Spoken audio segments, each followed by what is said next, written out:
tarde a todos. Hoje, dia 1º de julho de 2021, vamos dar início a mais um Seminários Integrados da Saburo Massuda e do Programa de Mestrado Profissional em Educação, Gestão e Difusão em Biociências. E contamos hoje com a participação do nosso ilustre e querido professor Leopoldo Clemente Barato. O professor Leopoldo, ele é presidente da Sociedade Brasileira de Farmacognosia, nas gestões de 2017 até a atual. É professor adjunto, colega nosso aqui da Faculdade de Farmácia da Universidade Federal do Rio de Janeiro e fez o seu mestrado e doutorado na Universidade Federal do Paraná, sua graduação em farmácia na Universidade Federal de Santa Catarina e fez também o sanduíche do seu doutorado na Alemanha, na Universidade de Rio. E atualmente, ele coordena um trabalho muito bonito de extensão, com divulgação científica, com o site, a mídia social Planta Ciência, que ele com certeza vai abordar aqui para vocês vão ver que é algo muito interessante e muito útil atualmente. E ele vai trazer aqui um tema para a gente que está muito alto, a gente viu muita questão das fake news no ano passado, principalmente envolvendo plantas medicinais, e é um tema extremamente relevante e atual, e ele vai trazer aqui com maestria para todos vocês. Então, é um prazer aqui contar contigo, professor Leopoldo, na presença aqui do nosso ilustre professor também, Saburo Massuda, que dá nome ao seminário, professora Marta Sorense, e todo esse corpo aqui de ciência aqui, maravilhoso do programa. Então, seja bem-vindo, você tem aí seu tempo aí para você falar à vontade, e depois a gente debater com os demais. Obrigado. Bom, boa tarde a todos. Obrigado, Danilo, pelo convite, a todos os envolvidos no programa, Então, muito obrigado pela presença de vocês. E fiquei honrado com esse convite, principalmente pela oportunidade de falar sobre dois temas que me dão muita alegria, que são as plantas medicinais e a divulgação científica. Então, hoje eu vou apresentar para vocês essa palestra, falando um pouquinho sobre as fake news relacionadas a plantas medicinais, em tempos de pandemia. Então, vamos discutir um pouquinho sobre essas fake news relacionadas a plantas e a Covid-19. Bom, esse tema ele começou a despertar meu interesse a partir do ano passado, logo no mês de maio, quando eu, através da Sociedade Brasileira de Farmacognosia, na condição de presidente, eu lancei uma nota à comunidade, tendo em vista que estavam surgindo muitas fake news relacionadas a plantas medicinais. E as pessoas estavam fazendo uso dessas plantas de forma bastante equivocada e a gente sentiu a necessidade de lançar essa nota.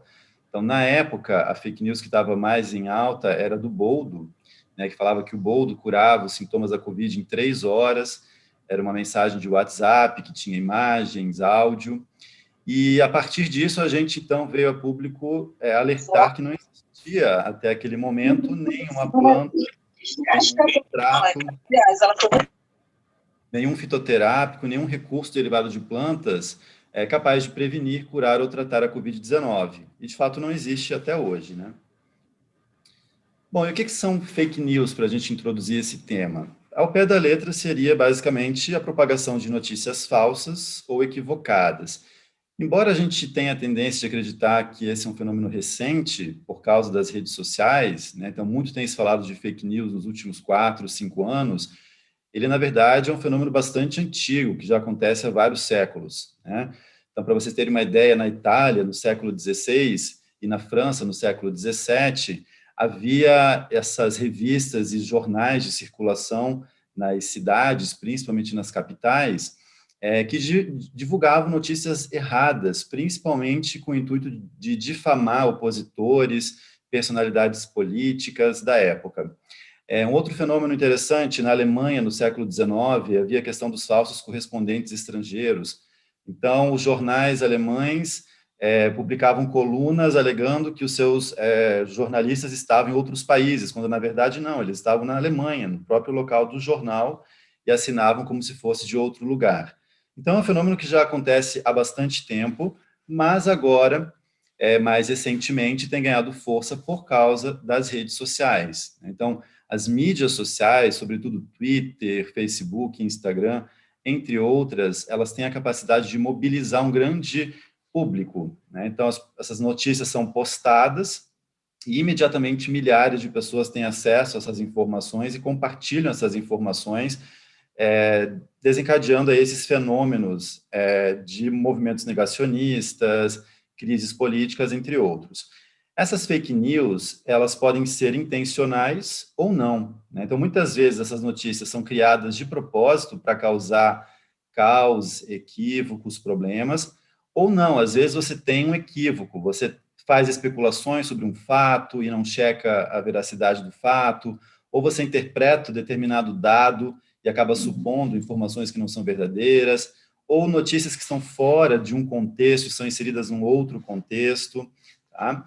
Então, a gente tem essas duas possibilidades. E o objetivo principal das fake news é justamente gerar incerteza sobre os fatos, né? É justamente gerar essa dubiedade factual para que possa causar algum tipo de transtorno em determinado organismo, em determinada instituição, em determinada comunidade. A gente começou a ficar mais familiarizado com o termo fake news a partir de 2016, quando aconteceram dois eventos importantes. Primeiro, o Brexit, lá no Reino Unido, quando eles saíram da União Europeia.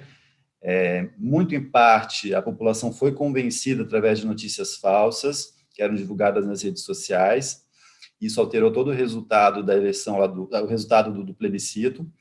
E também com a campanha pré-eleitoral nos Estados Unidos, quando a Hillary Clinton e o Donald Trump eram candidatos à presidência, e a Hillary Clinton apresentava uma vantagem significativa sobre o Donald Trump em todas as pesquisas, e algumas semanas antes, uma rede, né, de fake news começou a ser lançada, envolvendo a Hillary num escândalo que foi conhecido como Pizzagate. O dono de uma pizzaria, essa pizzaria Comet, foi associado a uma rede de pedofilia, né? Então, foi inventada essa notícia, e esse empresário dessa rede de pizzarias, ele era um dos arrecadadores de fundo para o Partido Democrata.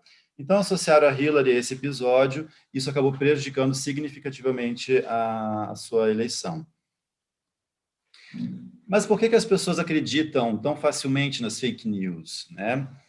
Então, tem alguns fenômenos que podem explicar esse movimento atual. Primeiro, as pessoas são ávidas por novidade. A gente é curioso por natureza. A gente está sempre querendo saber coisas novas, ter acesso às informações. E hoje em dia isso é muito fácil de fazer, né? A gente tem uma velocidade de informação muito grande, as notícias chegam ao tempo todo na palma da nossa mão e a gente às vezes não dá nem conta de ficar por dentro de tudo, né? E ainda o acesso tecnológico, a gente tem hoje em dia celular, computadores, tablets, a gente está sempre conectado, acessado à internet para poder ter acesso às informações. Outra questão interessante é que as pessoas elas buscam fatos que suportem as suas crenças pré-existentes. As pessoas querem acreditar em coisas que justifiquem as suas crenças, os seus mitos, as suas fés, né? E geralmente elas não aceitam contradições. A verdade muitas vezes é dura, é seca, não é interessante. E a mentira muitas vezes traz essa aura de fantástico, de milagroso, de justificar algo que você já acredita. Então, as notícias falsas, elas parecem ser sempre mais interessantes, elas são mais exageradas, e isso faz com que as pessoas achem elas muito mais, vamos dizer, interessantes de serem seguidas, né? Bom, uma pesquisa de 2013 mostrou o perfil dos leitores em relação a essas notícias. Então, nesse estudo, eles averiguaram que apenas 81% dos leitores veem as primeiras linhas, o primeiro parágrafo das informações. Não necessariamente eles leem, eles enxergam o primeiro parágrafo e logo em seguida já compartilham essas notícias. Conforme o texto vai se desenrolando, né, a porcentagem de leitores vai caindo significativamente. Então, para vocês terem uma ideia, 32% olham para o quarto parágrafo de um texto, de uma notícia. Então, quer dizer, as pessoas recebem essa informação no WhatsApp, por exemplo, leem as primeiras linhas, o título, e já consomem aquela informação como se fosse verdade e já compartilham e divulgam aquilo. Então, as pessoas não checam a informação como um todo. Se elas checassem a informação como um todo, muitas vezes elas poderiam perceber logo de cara os equívocos, os erros, né? Mas como o perfil dos leitores é acessar o primeiro parágrafo apenas, essas fake news elas são elaboradas, são criadas justamente para prender a atenção logo nas primeiras linhas. E uma outra questão também que esse estudo revelou é que os leitores, eles não confiam mais nos veículos tradicionais de imprensa. As pessoas passaram a duvidar muito dos canais de televisão, dos jornais, das revistas, né? Então, apenas 43% confiam na mídia convencional, os demais não. E é por isso que a gente tem, então, esse mundo fértil aí nas redes sociais, onde todo mundo pode publicar qualquer coisa e as pessoas acabam, então, acreditando e consumindo essas informações como verdadeiras.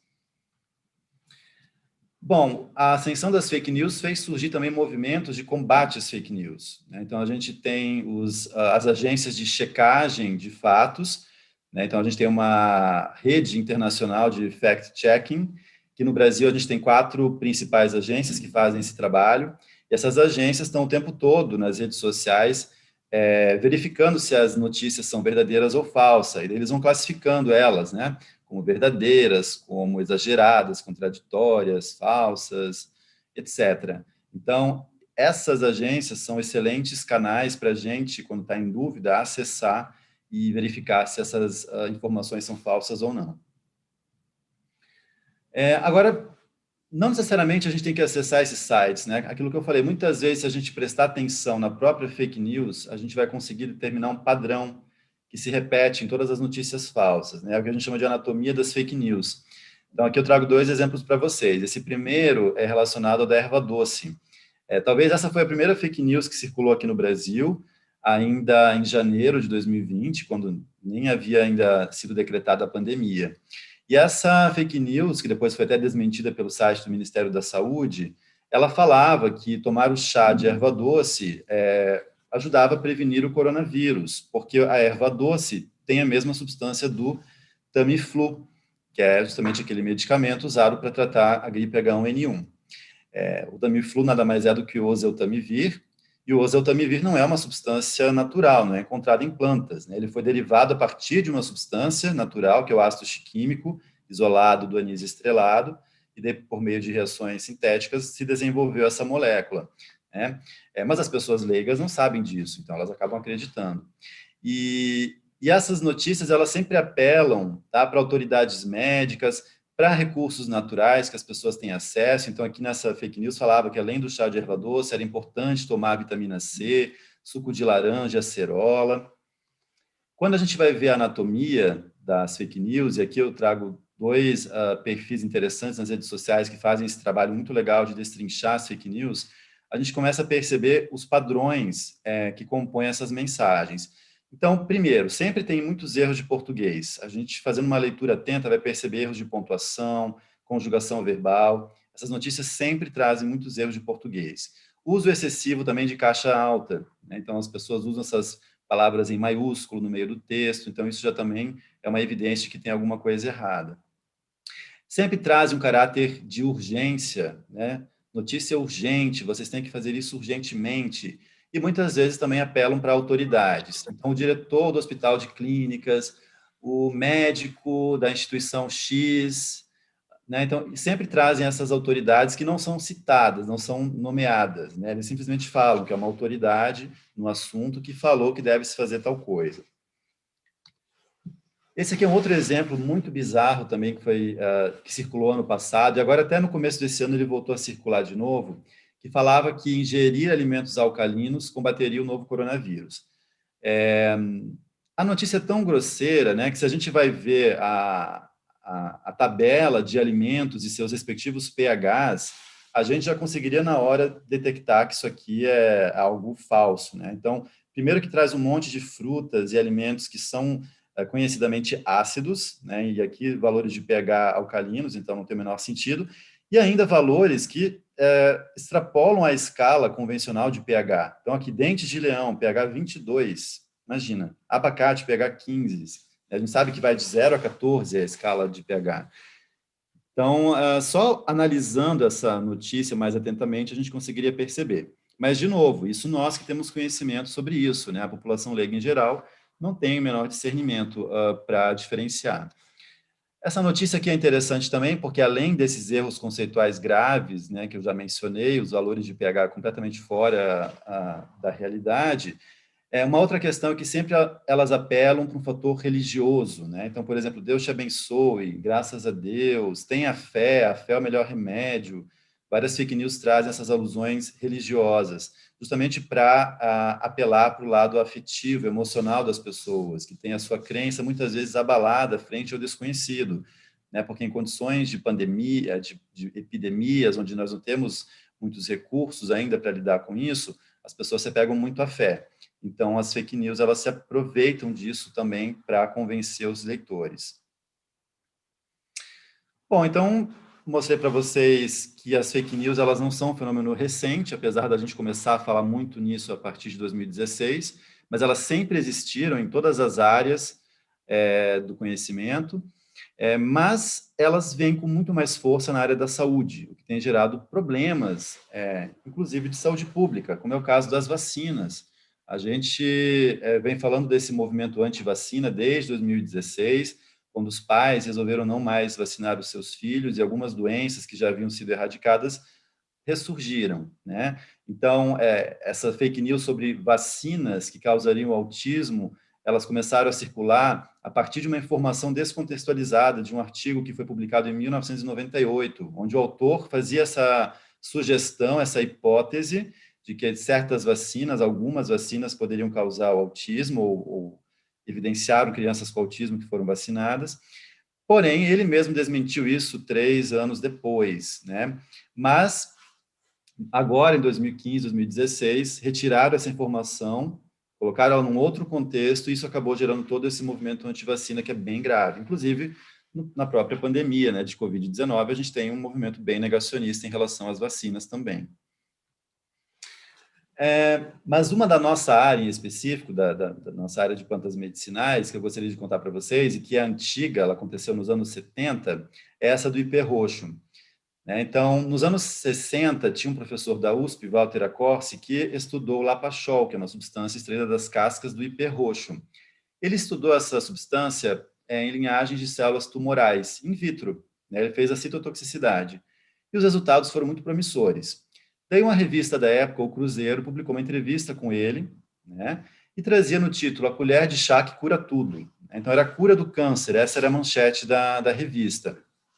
Já foi um bafafá nessa época, as pessoas começaram a ficar, nossa, muito interessadas no ipê roxo, começar a usar a casca, mas foi uma reportagem no Fantástico, algum tempo depois, que causou todo o problema. Então, eles, nessa reportagem, falaram dos benefícios do ipê roxo, da substância, do seu potencial citotóxico, e no dia seguinte, as pessoas foram às ruas arrancar a casca do ipê roxo para fazer chá e se prevenir do câncer.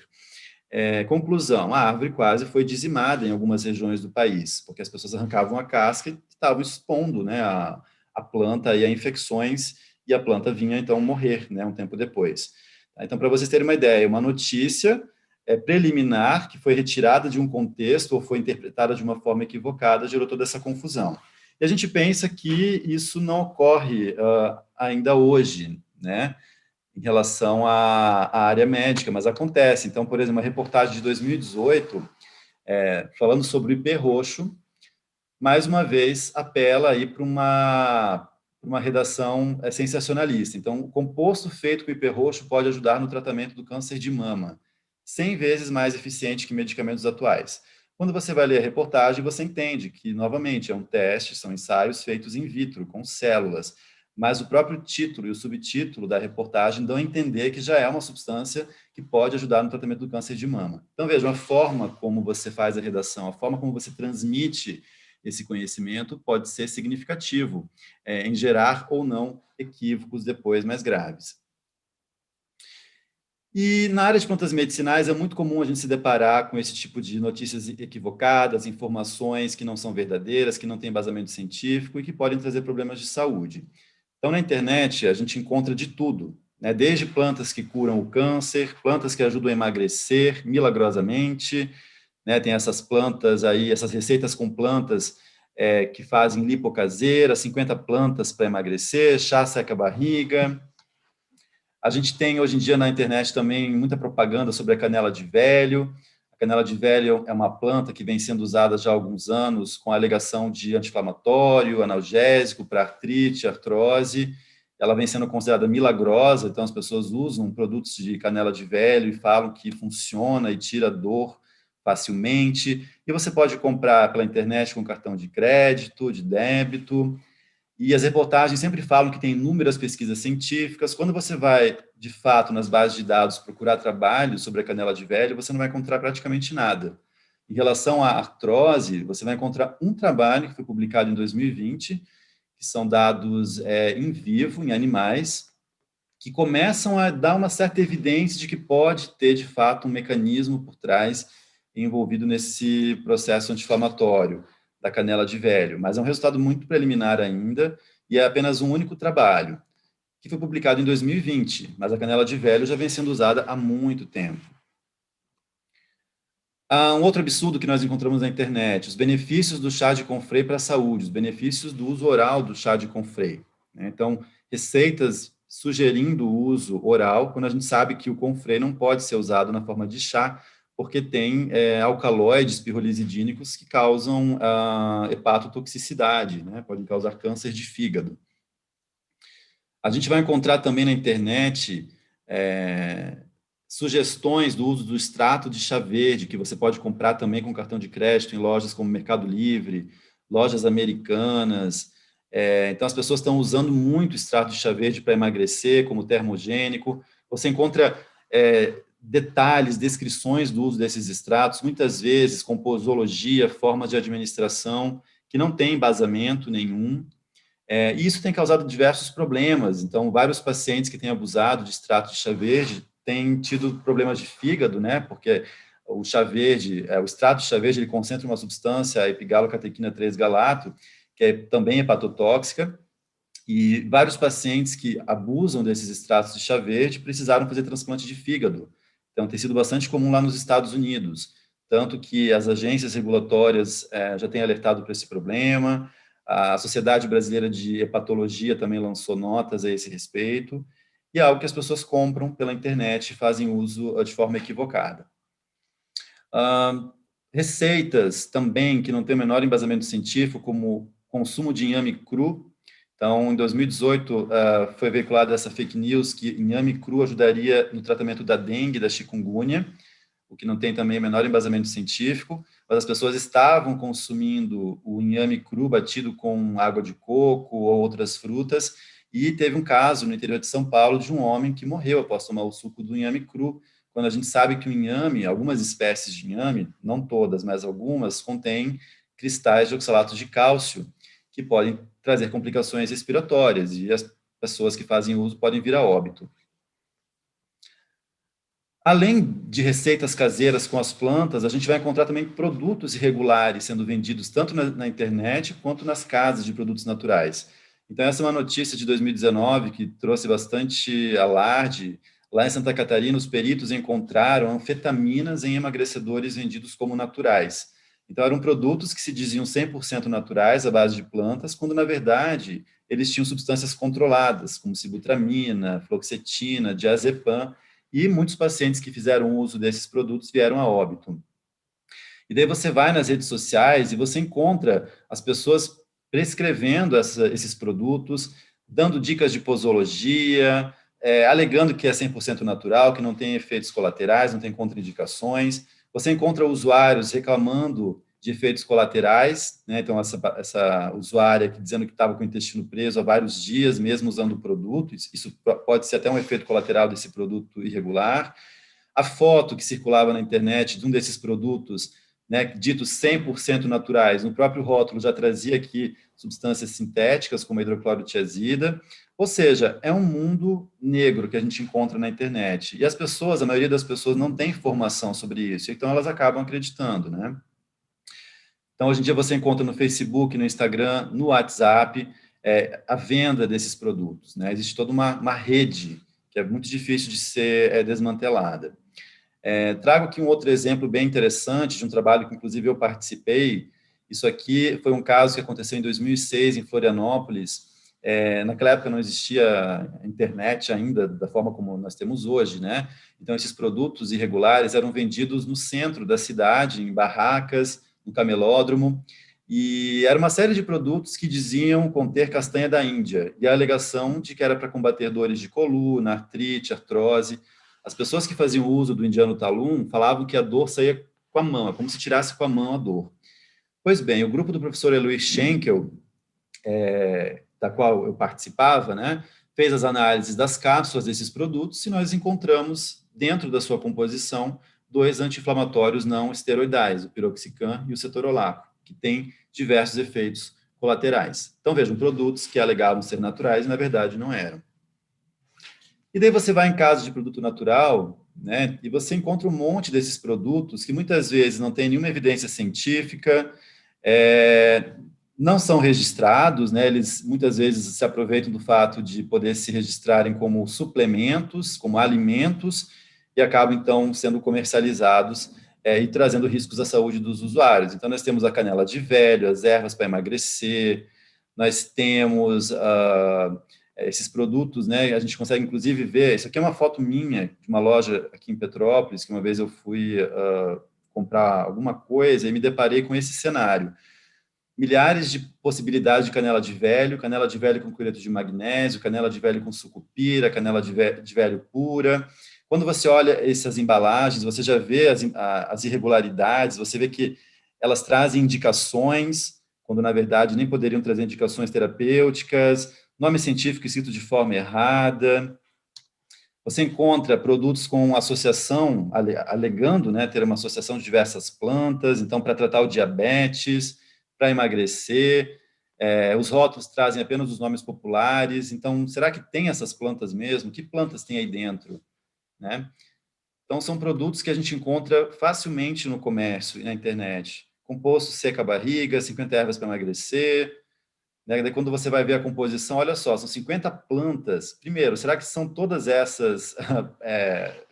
são plantas de fato?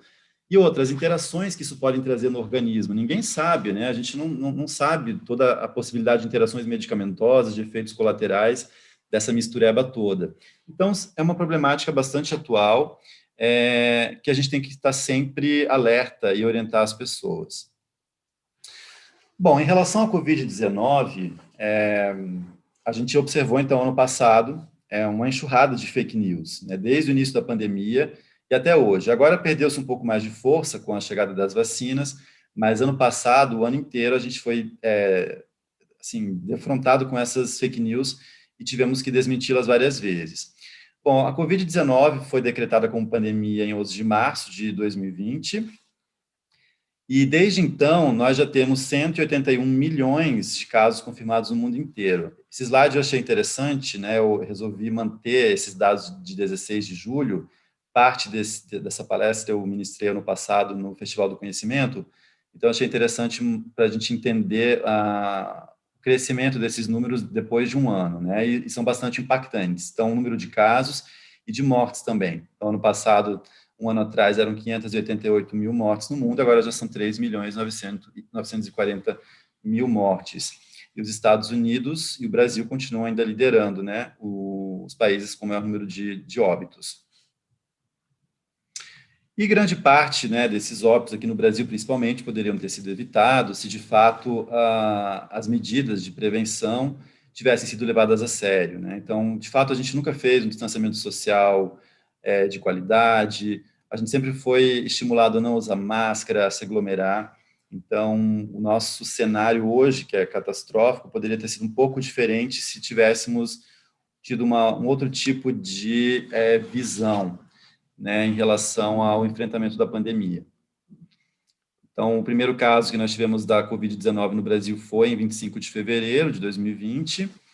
Então, aqui a gente tem esse gráfico mostrando a evolução do número de óbitos até hoje, né, sendo que a nossa segunda onda ela foi muito mais grave do que a primeira, sendo que em março, abril, a gente teve o maior número de mortalidade, né? No dia 8 de abril, chegamos a 4.249 mortes por dia. E pessoas vacinadas completamente, já com as 2 doses, nós temos em torno de 12%.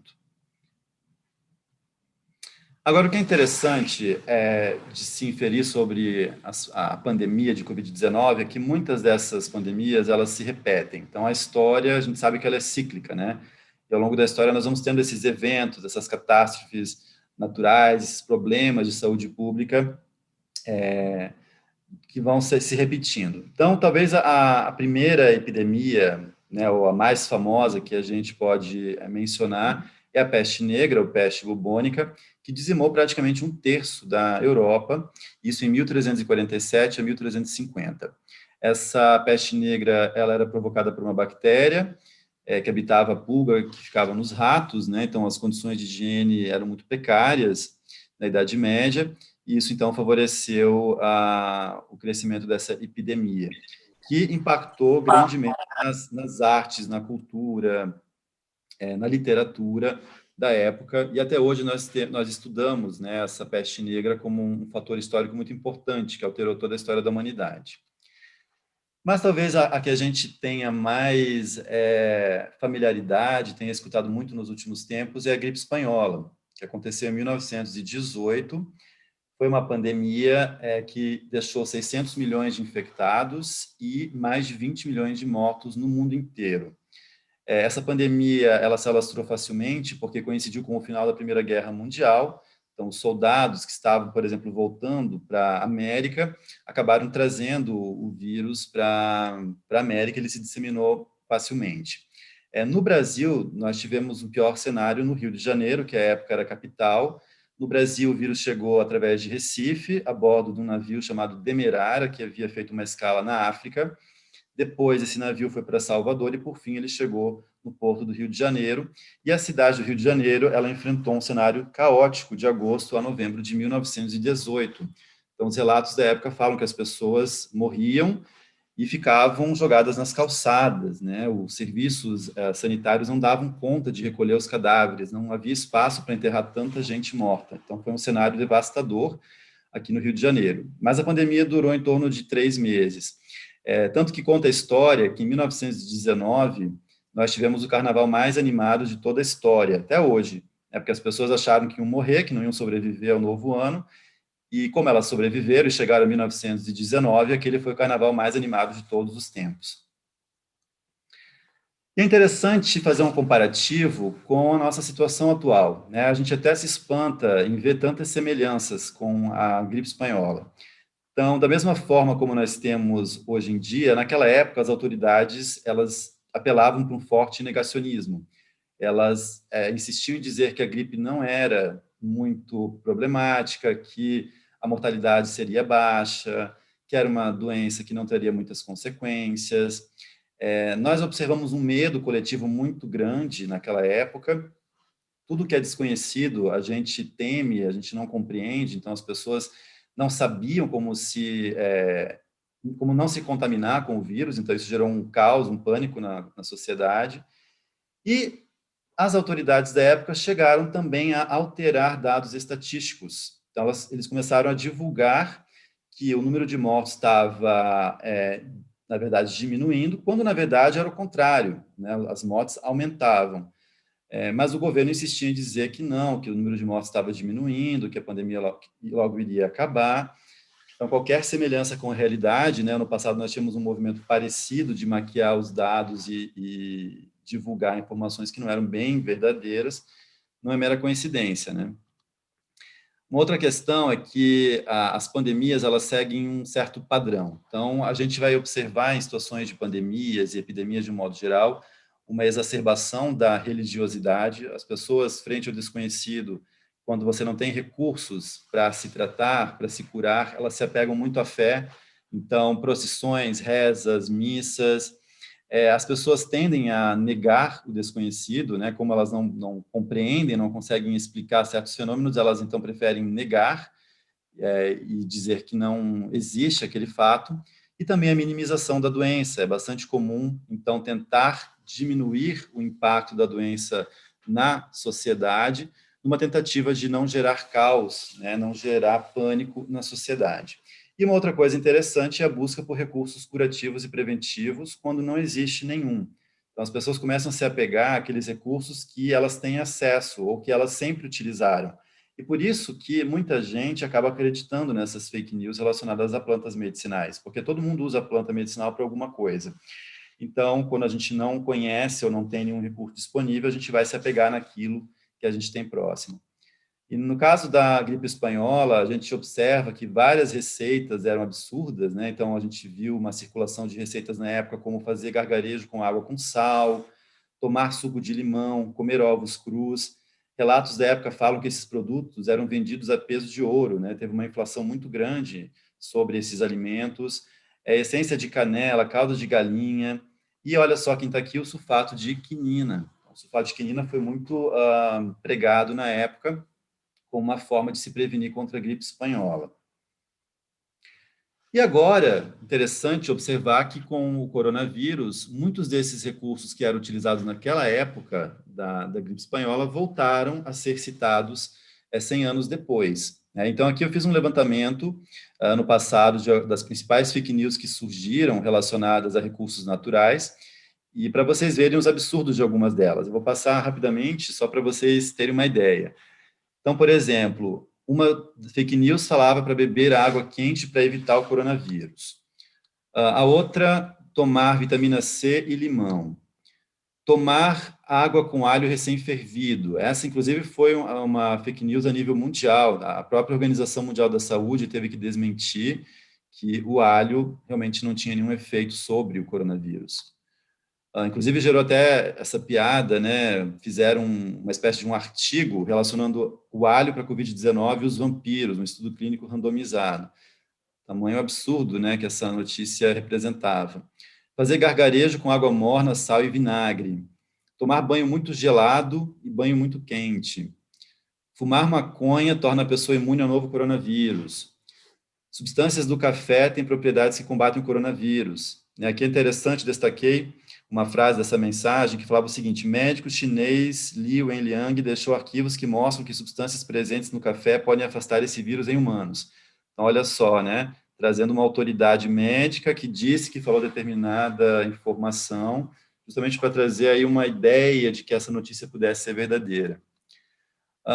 Essa aqui, ó, tomar limão e bicarbonato de sódio evitam morte por coronavírus. Essa, inclusive, foi bastante discutida, né, e os médicos alertaram dos perigos, porque, imagina, primeiro, o bicarbonato de sódio pode aumentar os teores de sódio, então pacientes hipertensos poderiam aí ter quadros de hipertensão. E ainda a alcalose metabólica, né, que poderia trazer complicações neuromusculares e renais. Então, às vezes, pode parecer inofensivo esse tipo de notícia, mas muitas vezes não é, podem trazer riscos reais à saúde do paciente. Beber vinho, né, alegando que o álcool era capaz, então, de fazer uma esterilização na cavidade bucal e eliminar o vírus. Água tônica, né, muito relacionada à questão da quinina e também a cloroquina, né, que depois a gente vai falar um pouquinho. Então, a água tônica seria usada também para combater aí o novo coronavírus. A mistura de jambu, limão, alho e paracetamol, misturando plantas com fármacos, que pode ter interações medicamentosas. O paracetamol, dependendo da quantidade, pode trazer problemas hepáticos. Essa foi uma receita que circulou muito lá no Amazonas. Enxaguante bucal para combater o coronavírus. Vapor de eucalipto, então a notícia falava que ter galhos de eucalipto no ambiente ajudaria a evitar o coronavírus. Né, ou você fazer o uso do vapor de eucalipto para se proteger.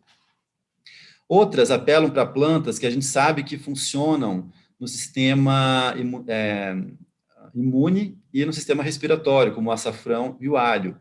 Então, as pessoas sabem no dia a dia que essas plantas podem ser usadas em condições de doenças respiratórias, então traz essa informação para a fake news justamente para convencê-las e trazer esse aspecto afetivo, algo próximo da vida delas. Uma outra receita com inhame, que eu falei que tem um perigo, né? Então, maçã, inhame, cru e água de coco, protege contra o coronavírus.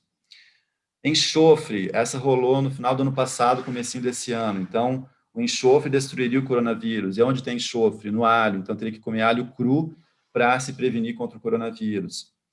Vejam quantas, né?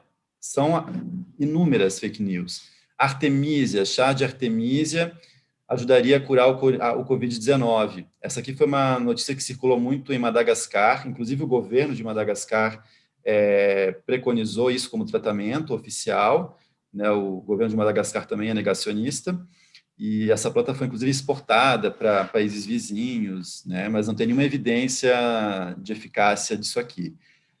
Combinação de limão, laranja e mel, por causa da vitamina C, mistura de laranja, limão e melão de São Caetano. Então, vejam, várias e várias. Agora, as que eu destaquei aqui como mais importantes foram essas duas. Então, a primeira, que inclusive deu origem à nota da Sociedade Brasileira de Farmacognosia, então, do chá de boldo, né? Então, o chá de boldo ajudaria a prevenir ou curar os sintomas da Covid-19 em 3 horas. Era uma mensagem de WhatsApp que trazia, inclusive, essa foto dessa planta, que a gente sabe que não é o boldo verdadeiro, é o boldo falso, né? E ainda uma outra falando da casca da quina, que seria eficaz contra o coronavírus. Novamente, trazendo a questão da quinina, associando com a cloroquina. Bom, falando um pouquinho dessas duas plantas, a quina, né, a espécie verdadeira, né, elas pertencem ao gênero Cinchona, da família Rubiaceae, e são fonte de quinina. Esse alcaloide quinolínico, que é muito usado para o tratamento da malária, na verdade, revolucionou o tratamento da malária em séculos passados, e ela faz parte também da água tônica, que é uma bebida que foi criada como medida profilática para se prevenir da malária. Por que surgiu essa questão da quinina? Muito em parte por causa da cloroquina e da hidroxicloroquina. Então, no ano passado, a gente teve o ano inteiro um debate muito grande sobre o uso dessas substâncias. Então, a cloroquina e a hidroxicloroquina são análogos sintéticos da quinina, né? Essas duas substâncias aqui, elas não existem em plantas, elas são sintéticas, mas elas têm um esqueleto muito parecido com a substância natural, que é a quinina, né? E elas são usadas no tratamento de malária, lúpus eritematoso e outras condições. O grande problema dessas substâncias, tanto usar as substâncias sintéticas quanto o chá das cascas, por exemplo, dessa planta, é porque elas apresentam muitos efeitos colaterais, principalmente relacionados ao sistema cardiovascular. Então, tem essa toxicidade cardíaca. E a própria cloroquina, ela depois não... E a hidroxicloroquina, elas se mostraram ineficazes contra o coronavírus. Tanto que os estudos clínicos que vinham sendo conduzidos foram interrompidos, né, uma vez que se verificou que não apresentavam segurança, apresentavam muitos efeitos colaterais e não apresentavam eficácia.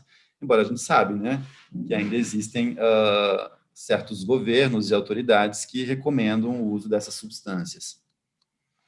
E no caso do boldo, também é uma informação complicada, porque quando você fala boldo, nós temos pelo menos umas 5 espécies diferentes, sendo que essas são as 3 principais. Então, nós temos o boldo verdadeiro, que é o boldo do Chile, que tem esse alcaloide chamado boldina, e aqui a gente tem essa espécie de Plectranthus, que é o boldo falso, o boldo peludo. Tem várias espécies, né, desse boldo da família Lamiaceae, e uma dessas espécies tem a forscolina, esse diterpeno, que também é usado para propriedades digestivas, hepáticas e tudo mais. Agora, o que acontece é que a gente não existe nenhuma evidência de eficácia contra o coronavírus, e essas plantas muitas vezes têm efeitos colaterais. Então, o principal exemplo é o boldo do Chile, que é considerado uma planta abortiva. Então, mulheres grávidas não poderiam fazer uso dessa planta. Então, quando você tem uma notícia dessas, incentivando o uso do boldo, primeiro, qual boldo que a pessoa vai usar? Ela pode usar qualquer um desses. E se for uma mulher grávida, uma gestante, que vier fazer uso dessa planta? Então, vejam, como que a gente tem todo um problema de saúde pública a partir das fake news. Interessante também que, como eu falei para vocês, muitas das plantas presentes nas fake news, elas, de fato, são usadas para doenças respiratórias, embora não haja evidências para a Covid-19. Né? Então, mas o fato de você trazer essas plantas nessas notícias, você já consegue convencer, tem um grau de convencimento maior das pessoas, uma vez que elas passam a associar essas plantas a doenças respiratórias. Então, o eucalipto é uma dessas plantas. O eucalipto, ele tem óleo essencial, que de fato tem propriedades antimicrobianas, expectorantes, mas o uso, por exemplo, em altas concentrações desse óleo pode ser tóxico. O alho é uma planta que tem propriedades antimicrobianas, imunomoduladoras, então ele afeta o sistema imune. Ele também afeta a pressão arterial, os processos de coagulação. Então, pacientes que fazem uso de medicação antihipertensiva, antidiabética, anticoagulante, não devem usar o alho em excesso. Então, esse é um risco, né, dessas notícias que trazem essas plantas, porque muitas dessas plantas têm interações medicamentosas que podem trazer efeitos adversos. A cúrcuma é uma outra planta presente nas fake news, e, de fato, a cúrcuma tem propriedades anti-inflamatórias, é bastante usada aí, por exemplo, em formulações da medicina ayurvédica para melhorar a imunidade. E a própria equinácea, né? A gente tem a equinácea como uma planta imunoestimulante, de fato ela é reconhecida cientificamente, ela funciona para melhorar o sistema imune, prevenir prevenir o organismo de infecções respiratórias, mas não para prevenir o coronavírus, né? Já se sabe que a equinácea ela previne a infecção do vírus influenza, né? O vírus aí da gripe comum. Então, tem vários estudos que mostram que os pacientes conseguem diminuir a frequência das infecções respiratórias de 10% a 20%, ou até mesmo 50%, né, em caso de reinfecções.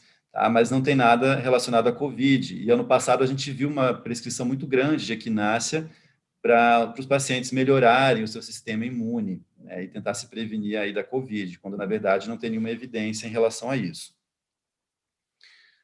Bom, e qual é o futuro da terapêutica relacionada à Covid-19? A gente viu várias fake news contendo plantas medicinais e todas elas, na verdade, sem nenhuma eficácia comprovada, sem nenhuma evidência científica, que podem trazer muitos riscos para a saúde. Mas será que as plantas podem, de fato, um dia serem fontes de substâncias que a gente vai poder usar para tratar a Covid-19?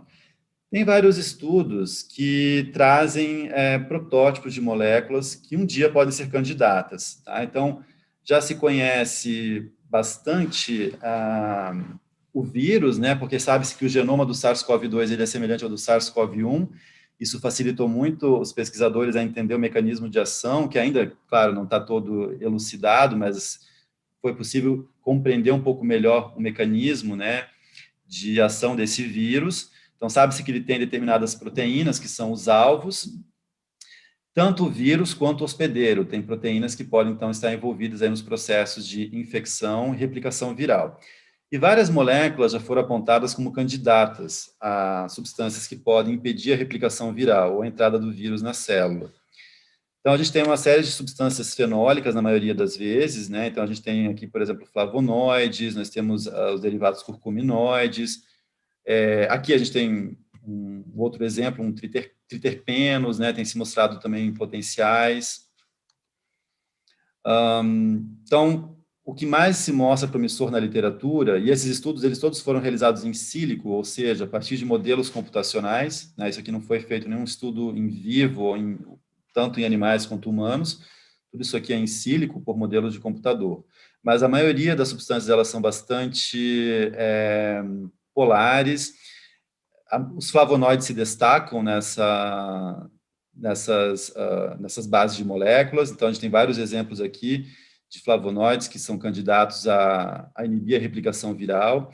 Temos também, por exemplo, aqui uma saponina, o ácido glicirrísico, que está presente no alcaçuz. Aqui a gente tem uma outra proteína, que é o 3CL-Pro, que é uma proteína do vírus. Então, inibindo essa proteína, a gente consegue impedir a replicação viral. Então, de novo, tem uma série de flavonoides, substâncias derivadas do chá verde, curcuminoides, diterpenos e ainda saponinas. Tá? Aqui mais alguns exemplos. Aqui tem uma outra proteína, M-Pro, que ela está relacionada à replicação viral também. Então, aqui a gente vai encontrar substâncias presentes no chá verde. Então, olha só como é que eles fazem essas análises. Eles pegam a molécula e, por meio de modelos computacionais, eles conseguem prever quais grupos da molécula interagem melhor com as proteínas, com quais aminoácidos eles interagem melhor, mais fortemente, e com isso eles conseguem calcular a energia de ligação. E quanto maior afinidade, maior seria o potencial. Aqui mostrando mais um exemplo, então, triterpenos, ácido asiático, bonducelsina. E daí, quando você vai na literatura, você já encontra tabelas como essa. Então, basta você digitar no PubMed coronavírus mais natural products, e vocês vão encontrar vários trabalhos em sílico trazendo possíveis candidatos moleculares para se tornarem um dia fármacos para tratar a Covid-19. Então, tem uma série de substâncias de origem natural e o seu potencial.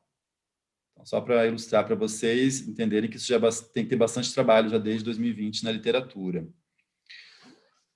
Uma outra substância que foi muito falada no ano passado foi a ivermectina, que é um vermífugo, né, bastante utilizado para tratamento de vermes, e a notícia de que a ivermectina poderia ter alguma eficácia sobre o coronavírus, ela surgiu a partir de um estudo in vitro que mostrou um resultado de inibição do coronavírus. Foi um estudo australiano, e nesse resultado desse estudo lá da Austrália, eles verificaram que as doses utilizadas eram muito altas. Então, para você ter uma inibição do vírus, a dose de ivermectina tinha que ser muito alta.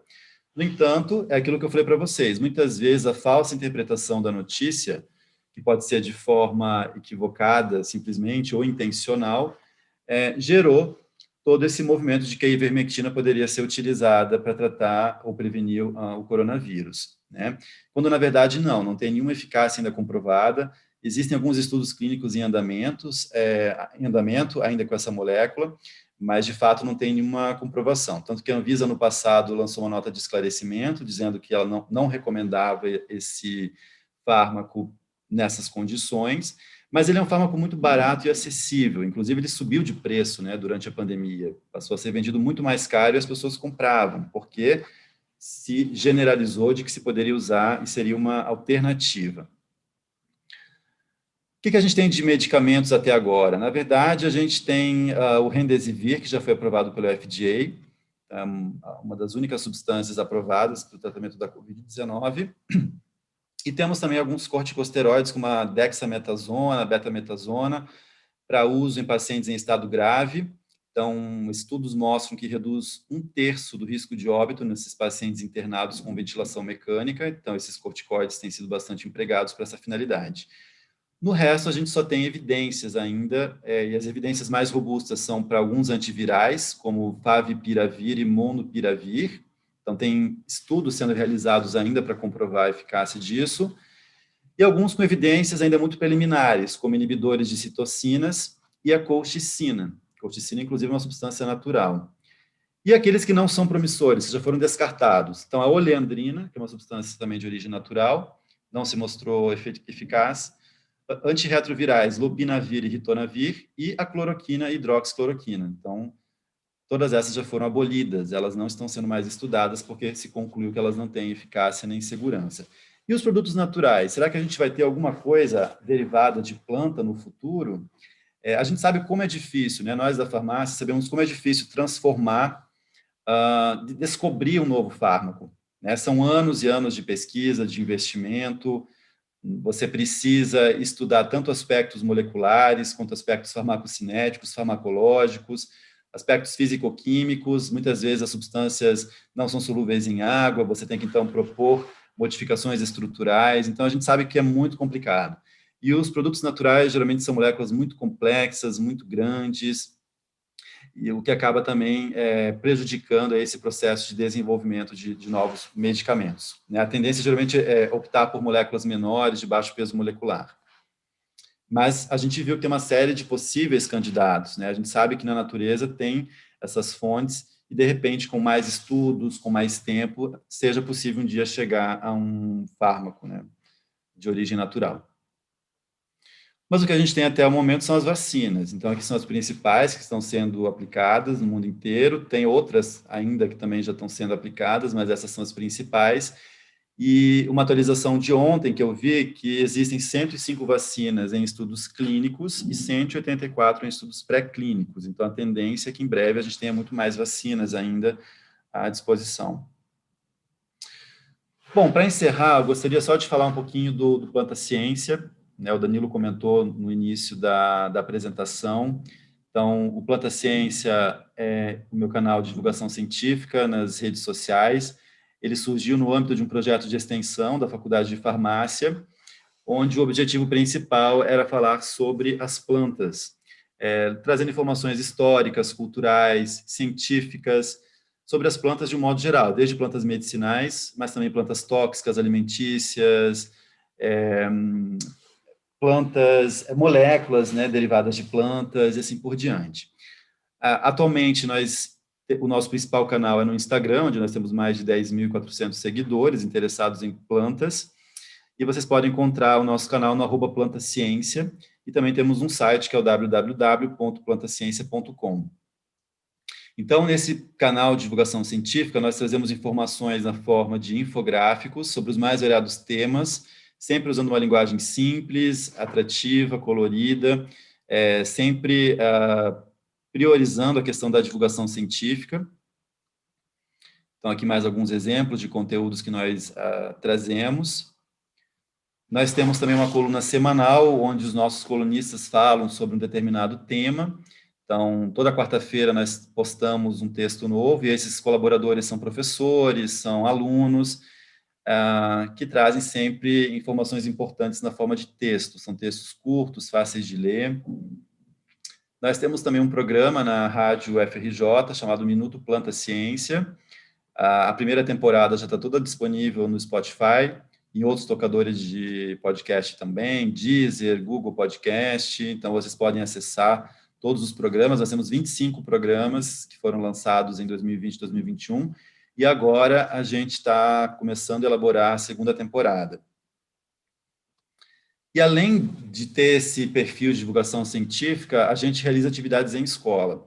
Agora, desde que a pandemia começou, a gente não pôde mais ir nas escolas, claramente, né, por causa das medidas sanitárias, mas o nosso objetivo é sempre ir nas escolas públicas, principalmente, desenvolver experimentos científicos nos laboratórios de ciências dessas escolas, fazer o registro das atividades e depois transformar isso em conteúdos para os nossos canais e também materiais didáticos para professores e alunos. Então, em 2019, a gente fez um projeto muito interessante lá numa escola na Ilha do Governador, que é a Tia Lavor.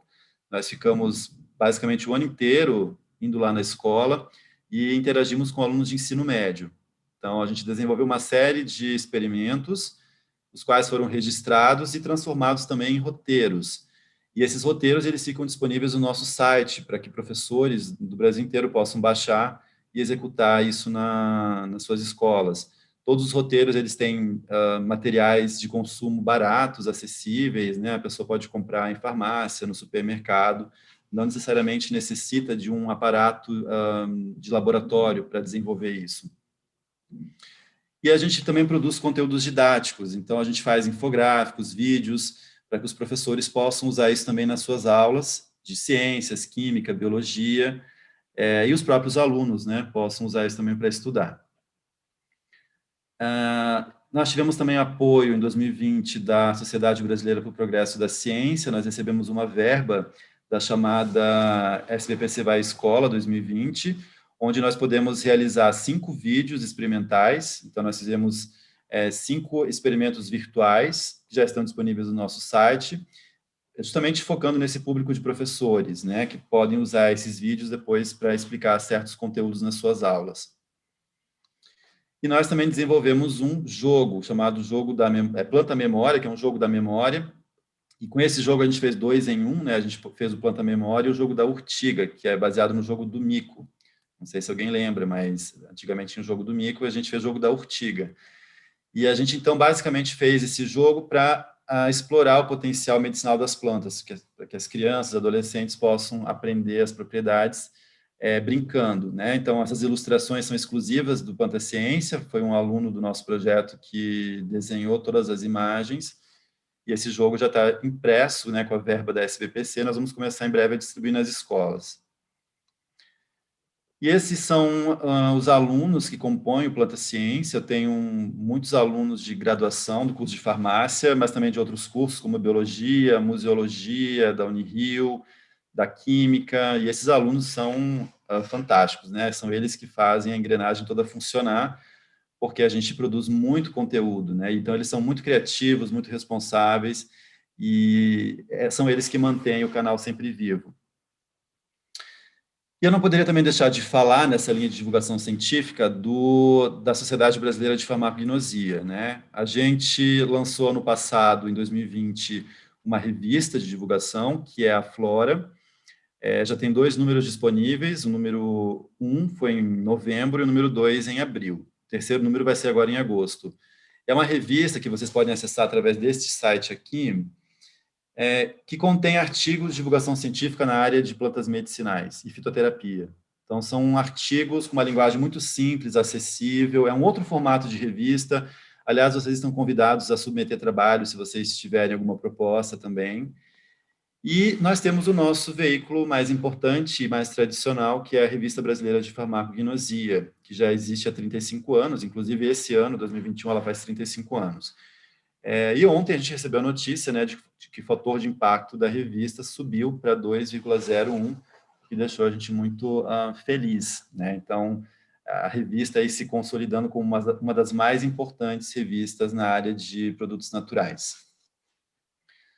Bom, deixar os meus contatos, para quem quiser me escrever, pode usar esse e-mail, leopoldo.frj@gmail.com, ou acessar pelos canais da Sociedade Brasileira de Farmacognosia, do Planta Ciência. Sigam a gente nas redes sociais, deixem lá o seu like, compartilhem aquelas informações, são todas baseadas em evidências científicas, são sempre checadas, então é um canal onde a gente pode falar de ciência relacionada a plantas de forma confiável.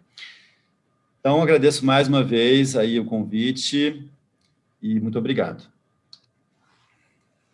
Parabéns, professor Leopoldo. Eu já tinha assistido essa palestra, algo parecido, né, com essa apresentação no ano passado, no Festival do Conhecimento da FRJ. Achei linda a apresentação e quis trazer aqui novamente, né, essa apresentação. A gente não cansa de ouvi-la. É muito aprendizado. Então, foi muito enriquecedor. O pessoal está parabenizando aqui e acho que vão ter perguntas aí, um debate. Eu deixo aberto para quem quiser fazer as perguntas pessoalmente, pode ficar à vontade, abrir a câmera, microfone, ou escrever aqui, né? Então, quem aí se habilita...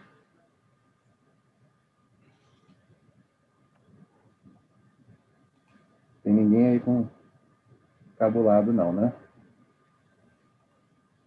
Eu gostaria de ouvir os estudantes. Não é? Um tema desse...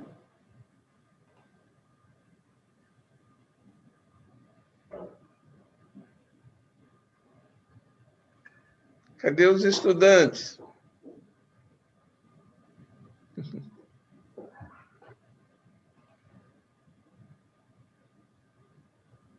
O pessoal hoje parece estar acanhado. Estou começando a achar que os estudantes não são curiosos, hein? É frio, né? Vamos lá, galera. Cadê vocês? Eu quero fazer, mas não é tanto uma pergunta, assim. Não tem importância, vamos lá. Meu nome é Daniele, tudo bem? Adorei a palestra, fiquei encantada. E enquanto você estava discorrendo, foi passando um monte de coisa na minha cabeça, porque, assim, isso vai trazendo do cotidiano da gente, né? De pais, de avós. Então, assim, essas coisas naturais, intrinsecamente, elas já estão arraigadas na gente, né? Então, assim, nossa, eu fiquei encantada, porque, assim, na minha família, minhas avós, minhas mães, nossa, gente, é cada coisa que elas arrumam que tem hora que eu falo, gente, de onde vocês tiraram isso, né?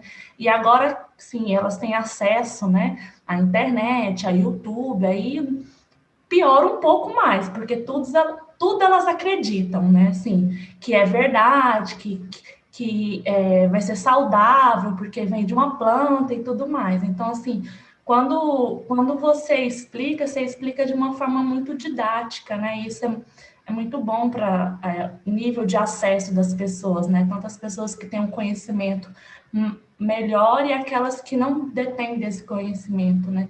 Então, assim, eu gostei muito, parabéns. Foi passando um filme aqui na minha cabeça, porque eu tive Covid o ano passado, eu sou uma adulta, eu moro sozinha e pago minhas contas. Minha mãe me obrigou a tomar inhame, com um monte de coisa. Você foi passando esses trem aí, ó, e eu fiquei pensando, meu Deus. E, assim, eu fui obrigada, né, assim, a tomar as coisas. Então, assim, para ela ia surtir muito efeito, sabe? Laranja com mel, com um monte de coisa, alho. Então, assim, foi passando um filme na minha cabeça, assim, eu fiquei pensando, gente, como que é uma realidade nossa, né? Nossa, assim, do Brasil num todo, né? E como vários conteúdos e produtos estão expostos para vendas e as pessoas vê lá assim, autorizado pela Anvisa, a pessoa dá uma credibilidade, né? Então, assim, ela não foi autorizada com aquele fim de emagrecimento, aquele fim de cura, né? Porque ela não é da rede de farmaco, mas assim, como as pessoas se encantam e se ludibriam tão fácil, né? Assim, se não souberem um pouquinho discernir, né? Lógico que as plantas têm os efeitos, mas tem que ser estudado, como você falou, né? Você trouxe aquele remédio lá que a pessoa falou que tomava e tirava com a mão, e quando foi fazer a análise, tinha 2 anti-inflamatórios, né, que foram colocados. Então, assim, como as pessoas acreditam por ter só uma plantinha e pensar, não, isso é natural, isso vai dar certo, né? Não vou ficar tomando remédio, vou tomar isso aqui. E na Constituição tinha um remédio. Então, assim, é muito importante. Parabéns. Obrigado, obrigado. E é de fato, né, é um mito popular, né, de que as plantas elas são isentas de qualquer toxicidade, de qualquer efeito adverso, né? Então, as pessoas acham que é natural, não faz mal. Então, por isso que esses produtos irregulares apelam muito para a questão de plantas, né? É uma estratégia, inclusive, de marketing, né? Ah, tem planta, quer dizer então que é seguro, quer dizer que não vai fazer mal. E a gente tem aí uma série de produtos irregulares que não tem fiscalização para fazer o controle, né? Impedir o seu comércio. Então, esse é o grande problema. Agora, deixar claro que a gente tem os fitoterápicos, né? Os fitoterápicos são registrados, né, pela Anvisa, eles passam por todos os testes, né, de eficácia, segurança e tem qualidade. Então, medicamento fitoterápico é uma coisa. Agora, tem esses produtos que são vendidos como naturais, que se enquadram muito como suplementos, né, ou são classificados como alimentos, e daí que é o problema. Esses produtos a gente não tem nenhum controle da qualidade, a gente não sabe sequer o que tem lá dentro, né? Inclusive, eles não têm nenhuma normalização de embalagem, de rótulo. Vocês viram, né? A questão dos rótulos ali só com os nomes populares ou nome científico escrito errado. Então, esse é o grande problema, falta essa fiscalização, né?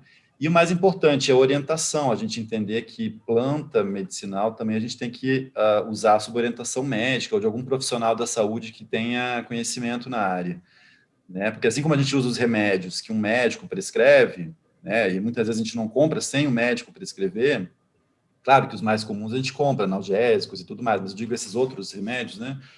As plantas também, a gente precisa ter uma orientação sobre o uso correto, né? Porque, e no caso das plantas é até pior, porque não existem estudos complexos de interação medicamentosa, de associação entre as plantas, né? A gente não sabe, as plantas são fitocomplexos, tem centenas, milhares de substâncias dentro, né, imagina uma folha, tem centenas de substâncias ali dentro, e quando você faz um extrato e você associa com uma outra planta, olha só a possibilidade de interações que isso pode trazer, e efeitos e toxicidade, e a gente não consegue estudar isso, é óbvio, é uma matriz muito complexa, então tem que ter muito cuidado, muita cautela quando se usa a planta, né? Verdade. Léo, eu estava de férias, né, agora, e aí eu teve um vendedor na praia, eu estava na praia, lá na divisa lá da Paraíba, lá, e aí nisso chegou um vendedor com banha de cascavel, com creme de banha de cascavel, com canela de velha, e veio, né, apresentar, né, falou que curava tudo. Aí eu peguei aqueles cremes e abri. Todos eles eram cheiro de mentol. A banha de cascavel, a canela de velho, tudo. Então, eles é tudo quase que uma composição só, né? Adulterada. Você não sabe o que tem ali. Tem mentol e mais um. Você não sabe o que mais, né? O que não tem, provavelmente, é a cascavel e a canela de velho. É impressionante como a canela de velho conseguiu se difundir assim de uma forma, né? Entrou no imaginário popular, porque é até interessante, a própria canela de velho nem tem relato assim de tradicionalidade de uso, né? Quando você remonta o passado, você não encontra registros de séculos atrás do uso da canela de velho, dessa espécie, né? Ninguém conhece essa planta, ela surgiu do nada. E alguém um dia passou a alegar que ela tinha propriedade anti-inflamatória para artrose, artrite. Então é interessante como que são os fenômenos populares. Alguém inventou isso Uma fake e se news, de fato, difundiu, né? exatamente, boca a boca, e foi, Planta né? que não faz parte da tradicionalidade mesmo. né? Diferente da cascavel, que eu falei, a cascavel até tem, né? Assim como a banha de carneiro, né? A cascavel até tem, embora seja polêmico, porque você está utilizando um animal silvestre ameaçado, mas isso até tem. Porque não tem o mentol associado com ele, né? Mas e aí, pessoal, mais perguntas? O doutor ainda Léo, está então eu disponível vou aí, alguns fazer. minutos. Vamos lá. Ô, Léo, qual é o órgão no Brasil que regulamenta ou libera a produção dessas coisas que são considerados suplementos ou alimentos? Então, é a própria Anvisa, só que a gente não É a tem. própria Anvisa. Como É, é que só que a ela legislação de não... suplementos ela é muito incipiente, né? Acho que começou, né, Danilo? Começou uma discussão recente sobre a normalização dos suplementos, mas não existe ainda uma normativa, né, que regulamenta isso. Será Então, que... Sim, pode falar, desculpa, eu te interrompi. então é a brecha, né, que os produtores encontram para lançar esses produtos ali que não têm eficácia comprovada. E você vê que eles estão como suplementos, mas eles, na verdade, fazem alegação terapêutica, né, indicação terapêutica. Pois é, Então, mas essas coisas, será que vocês, como sociedade, não conseguiriam, junto à Anvisa, um espaço para começar a discutir essa questão, o que pode ser colocado como alimento e que não pode, pelo menos não pode ser divulgado como medicamento, né? Quer dizer, então, pode ser divulgado como alimento, tudo bem, mas como medicamento, não. E aí, a força de vocês talvez pudesse ajudar a começar algum tipo de controle junto à Anvisa. Você acha que é, seria possível? a gente sempre tem as consultas públicas, né? Quando Uhum. dá para sair uma resolução ou uma portaria, a gente tem as consultas públicas. Mas, sendo bem honesto, a gente percebe que não, a participação muitas vezes não é levada em conta. Eu não sei quantas vezes nós já participamos como sociedade dessas consultas públicas e mandamos depois, né, as próprias considerações à parte, via e-mail, ofício. E quando sai o documento definitivo, a gente vê que nada mudou em relação ao original. Raramente alguma coisa muda, assim, interessante isso. Isso aconteceu com o formulário de fitoterápicos, que a gente apontou algumas questões, as definições de farmacognosia da farmacopeia também a gente propôs alterações, mandamos ofício lá para o comitê, né? Uhum. Mas a gente não vê, não é acatado. Interessante que não é levado em conta. Então, eu chego a duvidar um pouco disso também, dessa boa vontade dos órgãos, ou, enfim, eu acho que é um pouco complicado isso, sabe? Você acha que o lobby das empresas é que fala mais alto sempre? De algum... Eu imagino que sim, porque, imagina, essas indústrias aí de suplementos, por exemplo, que fazem esses produtos, né?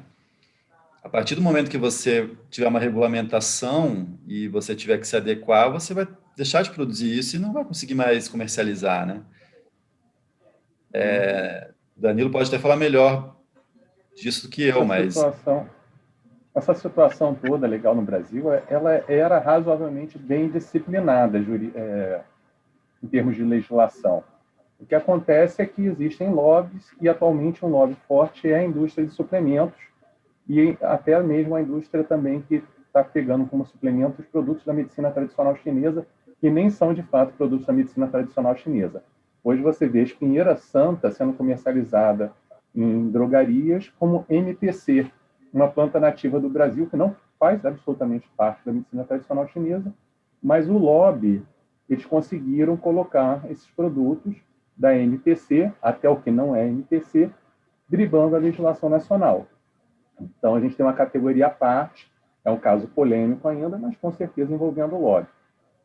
E várias indústrias atualmente do setor farmacêutico, elas também estão querendo ir para o setor de suplementos, porque o custo e a burocracia é muito menor do que os medicamentos, e esse lobby está transformando um pouco a realidade anterior. O que não pode é ter indicação terapêutica em produtos que não são medicamentos.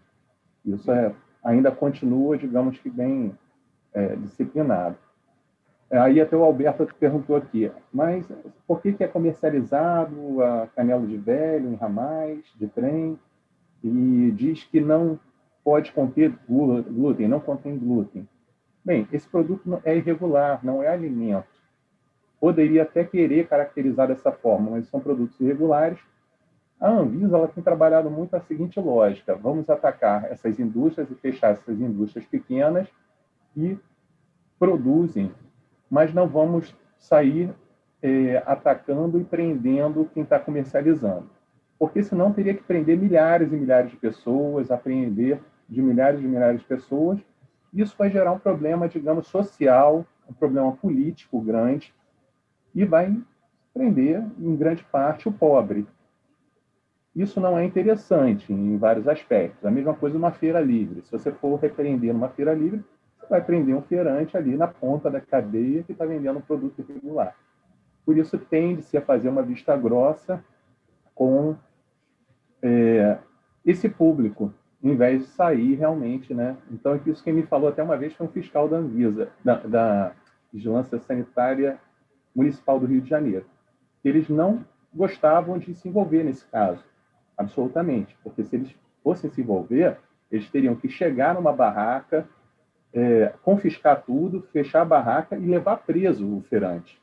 Imagina a repercussão disso se sair fazendo isso com tudo quanto é feirante. Então, por isso, eles realmente faziam vista grossa. Aí, se tivesse denúncia, aí a denúncia eles teriam que fiscalizar. Agora, eles não faziam denúncia para que tivesse o sorteio entre eles e eles fiscalizassem. Você falou, imagina, se tem a denúncia, a gente tem que ir. Aí a gente prende, aí já aparece uma turma da Globo dizendo que se curou com aquela garrafada, um vereador reclamando, falando, né, e defendendo, e fazendo autopromoção, e aí começa toda uma pressão em cima deles. Por isso, a regra no Brasil ela não funciona muito bem. A legislação a gente tem, mas ela não funciona de fato. É por aí. Nossos problemas sociais, estruturais são complicados. E aí, pessoal, mais alguma pergunta? Comentários? Alguma sugestão para sair dessa enrascada ou não? Tem como? Sugestão? Eu acho que a primeira coisa é a orientação da população, acho que isso é o mais importante. A população tem que ter esse conhecimento, né, de que planta pode trazer risco à saúde. A primeira coisa que eu acho que está muito enraizado na nossa cultura é isso, de que planta é isento de efeito tóxico, efeito adverso. E nós, como profissionais da saúde, acho que temos esse compromisso, né, de fazer esse alerta. E o que deveria existir, né, no mundo ideal seria essa fiscalização, esse controle aí, né, para impedir esse tipo de produtos circularem. Basicamente isso. Uma vez eu estava numa situação que eu vi uma palestra em Manaus, num evento, e nesse evento estavam a Pastoral da Saúde de um município, da divisa do Amazonas com o Pará. Aí, quando terminou, as senhoras da pastoral me chamaram para apresentar os produtos dela, me mostraram os produtos. Aí perguntaram o que eu achava, né, dos produtos dela. Eu falei, olha, bem, os produtos de vocês são muito interessantes, elas têm um papel social, porque elas cobram barato, e esse barato é para reverter na ação social delas. Então, é um trabalho importante, interessante. Mas aí eu falei, primeiramente, o produto de vocês não é um produto considerado regular diante da Anvisa. Eu recomendaria, principalmente, que vocês tirassem as indicações terapêuticas do rótulo. E aí elas ouviram, né, elas falaram, não, realmente, a gente tem que tirar e tal. Talvez tenham tirado, e trabalha com digamos que, um folheto à parte ali para mostrar para as pessoas. Mas não pode ter indicação num produto que não é um medicamento. E tinha um colírio de corama, Léo. Colírio de diabinho, de corama. Teófilo bipinato, né? E aí aquele colírio que eu sei que usam mesmo algumas plantas no olho, na Amazônia, mas no olho é um produto que tem que ser estéril, por mais que as pessoas também utilizem. Aí eu falei, olha, esse aqui eu recomendo que vocês tirem imediatamente, porque isso aqui é crime inafiançável. Tem um produto que deveria ser estéril como não estéril. Então, eu recomendaria que vocês parassem imediatamente com esse produto aqui, além de recomendar que tirasse as indicações dos demais. Mas você falar que algo faz parte da tradição também simplesmente tem que retirar, no Brasil a gente tem essas tradições, parte grande e irregulares, mas também tem uma tradicionalidade. Daí a questão que o fiscal da Vigilância Sanitária falou, né? Você imagina, se a gente sai prendendo, até os vereadores, personalidades, famosos, vão contra quem? Contra a gente, né? Então, você termina que, no Brasil, a gente é obrigado, entre aspas, e é por isso que a Anvisa não sai realmente também interferindo diretamente. Assim eu creio, né? Eu imagino. Essa mesma lógica. E aí? Mais alguém? Ou vamos encerrar?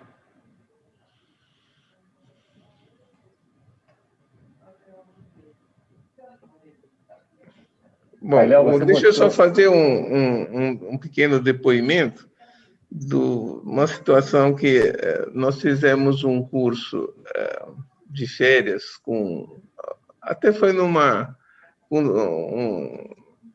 região em Urucuriá, em que por iniciativa das professoras de lá, o assunto foram plantas medicinais, né? E a ideia foi testar extratos, etc. O impressionante nessas plantas que eles colocaram é que o que os locais diziam que eram anti-inflamatório, era anti-inflamatório mesmo. Você fazia o teste nos ratinhos, levamos ratinhos. Então, eles funcionam. Então, na prática deles, funcionam. E tem alguns que a gente sabe que funciona muito bem. Uns que falavam que era contra diabético, baixava a glicose sanguínea dos ratinhos. É impressionante. Eu fiquei impressionado com isso. Quer dizer, de um lado tem esse lado verdade, mas também tem um outro lado que não serve para tudo. E tem os problemas de efeitos colaterais, que as pessoas não sabem direito, né? Agora, isso acaba virando como os pais da Daniele, né, que deu depoimento, que acreditam nessa... Aí não tem muito jeito. Quando chega, e que é um pouco o que acontece, acho que é ao nível de Brasil inteiro. As pessoas já estão tão acostumadas com esse tipo de procedimento que tentar reverter essa lógica, acho que é um esforço correto e pela educação, mas a impressão que eu tenho é que só ela não vai dar conta. Talvez nós tivéssemos que ir lado educação e lado político em cima do... Aí vai ter lobby contra, etc., mas acho que não vai ter jeito.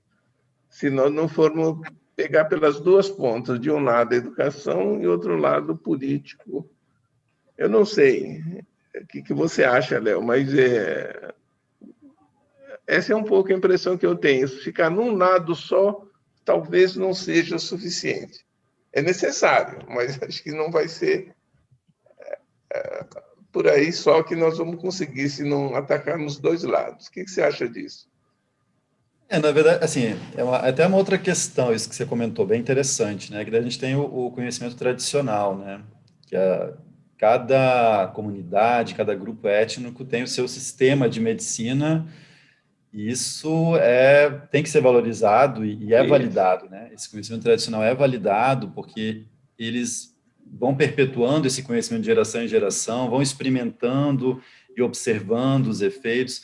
O que falta, nesse caso, é investimento em ciência para verificar eficácia e segurança desse conhecimento tradicional e registrar também esse conhecimento.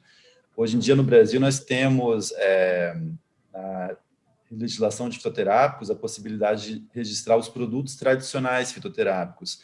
São produtos que podem ser preparados a partir do conhecimento tradicional. Então, quando você tem registros de uso de determinada planta por certo período de tempo, no Brasil em torno de 30 anos, pelo menos 30 anos de uso seguro, sem nenhum efeito adverso, né, observado naquela comunidade, você pode preparar esses produtos e registrá-los como produtos tradicionais fitoterápicos. E daí tem uma série, claro, de de normas, né? Eles não podem ser prescritos para condições que exigem um diagnóstico, não pode ser usado para via ocular, intravenosa, etc. Mas o que eu vejo nesse sentido que você comentou, desse conhecimento tradicional, primeiro é registrar esse conhecimento, porque a gente vem perdendo muito desse conhecimento popular, que é validado, e investir em pesquisas para a gente explorar esse conhecimento e confirmar a eficácia e segurança dessas plantas para a gente desenvolver fármacos fitoterápicos. A gente sabe que a etnofarmacologia ela encurta o caminho da pesquisa, né? Ela já te direciona para determinada atividade. Então, é isso. Agora, o problema são essas receitas que hoje em dia vêm sendo difundidas aí nas mídias sociais, principalmente. Daí é uma outra questão, né? Então, o que a gente mais vê hoje em dia, no YouTube, por exemplo, são blogueiras, nutricionistas ou personal trainer, alegando o uso de certas plantas para determinadas finalidades, né? Quando a gente sabe que não tem nenhuma evidência disso. Então, eu vejo que são duas questões, duas linhas diferentes, né? Então, nesse caso aí das redes, das mídias, a educação vai ser a melhor forma de se atingir. Para avaliar o conhecimento tradicional de fato de comunidades tradicionais e tudo mais, é ciência, é investir em pesquisa. Eu vejo por aí. A gente tem algumas distorções e extrapolações importantes. Por exemplo, quando o professor Leopoldo mostrou o uso da quinina já para gripe espanhola, algumas situações assim, o que acontece é que são extrapolações, né, Léo? Porque você tem febre, só que a febre, no caso, como uma categoria da Classificação Estatística Internacional de Doenças, são doenças, sinais e sintomas mal definidos. Ela se enquadra nessa categoria. Porque o que vai ser a febre? Ela pode ser algo completamente desconhecido do ponto de vista médico, em determinado diagnóstico, em determinado caso, que não tem o diagnóstico, né, de fato, ou pode ser uma doença infecciosa também causada por parasita, pode ser causada por vírus, pode ser causada por bactéria. Então, são vários agentes etiológicos diferentes e muitas vezes você não tem um agente etiológico infecto-contagioso. E aí, o que acontece que quando nós temos medicamentos para tratar um parasita, por exemplo, um plasmódio, que é o caso da malária, esse agente ele não trata, em geral, bactéria, não trata vírus, não trata fungo, e vice-versa. O mais comum é quando você tem um agente antiviral, esse agente antiviral ele não é antibacteriano, ele não é antiplasmódico, e aí a gente tem uma certa especificidade de ação. E aí você realmente acredita, e é possível que um agente antiplasmódico ele seja um agente antiviral para o SARS-CoV-2, não vamos ser categóricos de dizer que não pode ser, mas em geral não é. E aí, mas se faz uma extrapolação, por quê? Não se trata febre, você tem febre, e ainda mais se vende uma planta amarga. E aí já tem essa tradição também de que plantas amargas servem para tratar febre. Só que não é uma generalização e uma extrapolação de fato possível em todos os casos. E aí, se ela cura ou ajuda a curar a malária, ela tem grandes chances de não ter essa ação antiviral. E é o que a gente se tem verificado aí em termos dos estudos clínicos, em termos de hidroxicloroquina, de cloroquina, são agentes que têm seus benefícios, não como antivirais, né? Então, a gente tem equívocos que são gerados desde a medicina tradicional por extrapolações. As pessoas pegam esse gancho desde 1900, lá na gripe espanhola, até hoje. Os erros, às vezes, são os mesmos. Passa século, né? Vão se repetindo os equívocos e as fake news, como o professor Leopoldo mostrou. Mas o grande problema hoje em dia que eu vejo assim, é principalmente a internet, né? Esses blogs, o YouTube.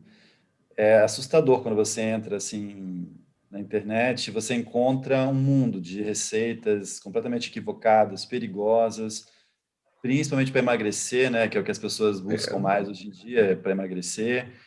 Você vê uma série de absurdos, né? Desde prescrever produtos manipulados ou até extratos de algumas marcas que, de fato, não tem nenhuma comprovação. Tem um produto muito engraçado, que é o de laranja Moro, né? Fala que é 50% menos barriga, 100% mais felicidade. Eu vi semana passada no Instagram uma blogueira falando isso, que você pode, até para quem não faz atividade física, pode tomar que emagrece. Pode tomar com bebida alcoólica, não tem contraindicação. E ela era uma jornalista, que ela não tem formação, né, nessa área, então você vê, e ela tem um amplo alcance de pessoas que estão assistindo aquilo e vão fazer, vão comprar, porque eles passam um local onde você pode comprar, passar no cartão de crédito. Então, hoje em dia virou um comércio irrestrito, né, de plantas, de produtos na internet, e trazem uma série de riscos, né? Essas plantas para emagrecer todas são bombas, porque esses produtos, esses chás, geralmente tem planta diurética e planta laxante. E essas plantas laxantes, principalmente, têm um monte de efeitos colaterais, interagem com outros fármacos, causam complicações no intestino. Então, o uso abusivo é muito complicado, mas as pessoas estão ali, estão recomendando, estão prescrevendo, né?